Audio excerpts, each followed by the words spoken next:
तर हे बघा, तस्कर म्हणतात ह्याला मराठीमध्ये.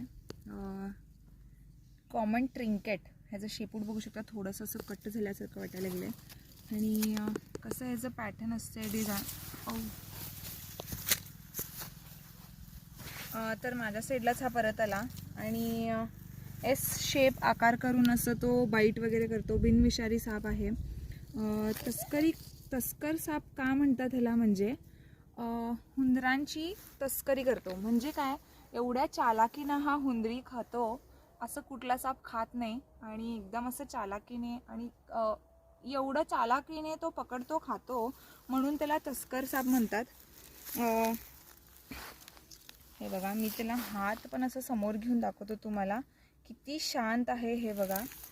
माझ्या हातावरून सुद्धा हा आता निघू शकतो. आणि तुम्हाला पण असं वाटत असेल की तुम्ही सापांना का मारता.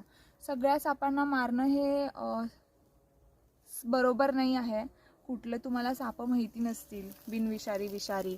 हा तर बिनविषारी आहे, पण भरपूर जणांना माहिती नसतं की बिनविषारी जरी असला तरी हा काय करत नाही. आम्ही किती उशीर झालं हे बघा, माझ्या हातावरून जाईल म्हटलं मी आणि तो खरंच निघून जायला लागलाय.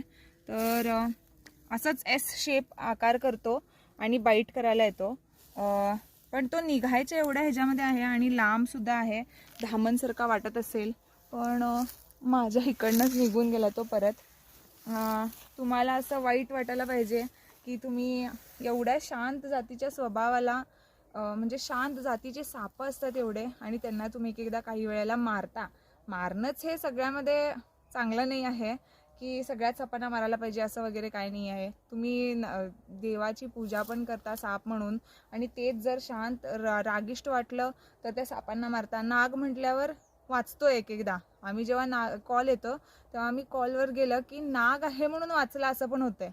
दुसरा साप असला तर आम्ही मारलो असं म्हणतात. पण दुसरा साप कोणता आहे हे पण तुम्हाला माहिती करून घेणं खूप गरजेचं आहे. तर कसा वाटला व्हिडिओ नक्की सांगा. धन्यवाद.